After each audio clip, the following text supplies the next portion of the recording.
Did you get one of these? I did not yet. Do you have any thoughts on the message? Not really. Just in my door. Part of your education. Yep. It's some heavy education. Oh yeah. And it's tuition free. Yep, trust me. Talking ethics in my biomed class was a rough one. Well, did this come up in ethics? Oh yeah. Oh yeah. We had a whole big discussion about it. And what was taught? We really just talked about what we individually thought, and then what was going on and everything. Was this promoted in there?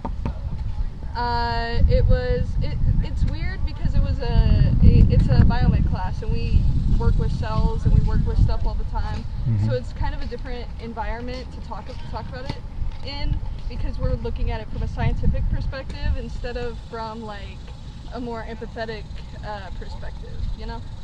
So what they say scientifically when life begins? So scientifically, it's more based on when a life can support itself, like outside of the womb. Wow. Then like at conception, when it's just like a little blob, a little clump of cells, because like we work with HeLa cells all the time. With what cells? HeLa cells. They're living cancer cells that were wrongly taken from a woman with ovarian cancer. Okay. So what science was used in the class to support that you're not a human being until you can support yourself, like you can sustain yourself? It's a weird thing to look at it from that perspective, because we work with other living cells all the time. Okay. And from that perspective, then those are another human life as well, and it's complicated. I try to stay out of it. Like I think that everyone has their rights, you know, like Including babies in the womb? Including human beings in the womb?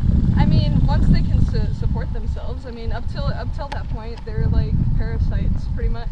Really? Like scientifically speaking, yeah. What science would you point to that says babies in the womb are parasites? The definition of a parasite is that it's a being that latches onto another being, or is inside of another being, that takes nutrients and doesn't give back.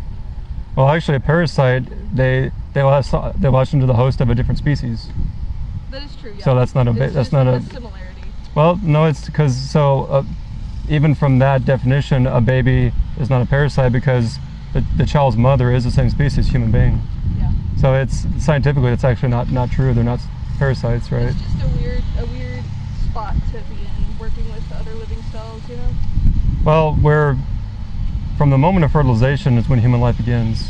Any scientific textbook, which I have one on me, affirms that, and science affirms that, you know, it's a fact. And so I was just curious what they said in the class, if they affirmed science or threw it out the window for their feelings. We talked about like every different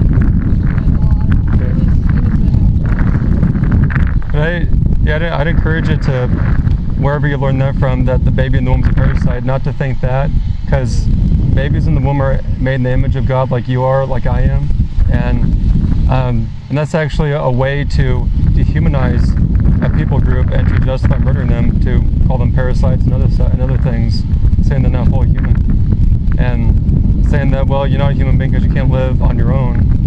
Well, could you live on your own when you're just outside the womb? I couldn't. Right? I mean, like, they can like breathe and stuff, like up till that point that they can like have those involuntary functions. But you can't live on your own, you know, up until a certain point, right? Even outside the womb. Yeah. And we don't justify murdering people based on that. Well, yeah. So it's a slippery slope that takes us back to Nazi Germany. And if we base it on our feelings or our thoughts, apart from God's word and upon even science itself, then that's how we have this happening every day, thousands of times. Yeah. People use anything to justify wholesale slaughter of an entire people group. It's a rough topic, for sure. It's pretty rough for the babies being murdered, you know. So thanks for stopping to talk.